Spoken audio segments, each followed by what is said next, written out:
অধ্যাপিকা তিথি ফারহানা, তাকে দেখতে চাই এমপি হিসেবে। অধ্যাপিকা ফারহানা তিথিকে সংরক্ষিত নারী আসনে দেখতে চান নেতাকর্মীরা। বরিশাল মহানগর মহিলা দলের সভাপতি অধ্যাপিকা ফারহানা তিথিকে জাতীয় সংসদের সংরক্ষিত নারী আসনের সদস্য হিসেবে দেখতে চাওয়ার দাবি জানিয়েছেন স্থানীয় নেতাকর্মী ও সমর্থকরা। তাদের মতে, দলের কঠিন সময় থেকে শুরু করে বিভিন্ন আন্দোলন সংগ্রামে তিনি সক্রিয়ভাবে রাজপথে ভূমিকা রেখেছেন এবং ব্যক্তিগত ঝুঁকি, পেশাগত অনিশ্চয়তা ও পারিবারিক চাপের মধ্যেও দলীয় কর্মকাণ্ডে সম্পৃক্ত ছিলেন।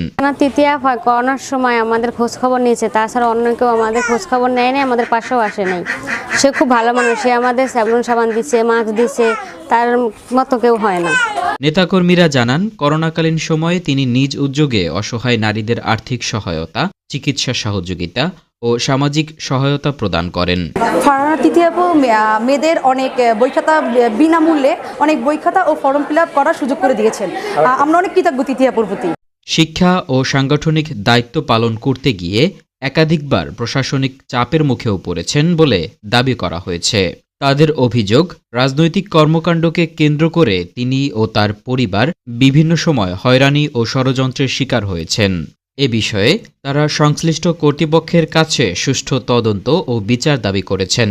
সমর্থকদের ভাষ্য, দীর্ঘদিনের সাংগঠনিক অবদান, নেতৃত্ব গুণ ও ত্যাগের স্বীকৃতি হিসেবে তিনি সংসদে গেলে দেশ এবং জাতির অনেক পরিবর্তন ঘটবে। সে নারীদের নিয়ে কাজ করেন, সে নারীদের সাথেই থেকেছেন, যুদ্ধ এত ঝঞ্ঝাট ঝামেলা সবই মোকাবেলা করে এই পর্যন্ত এসেছেন। তাকে আমরা চাই।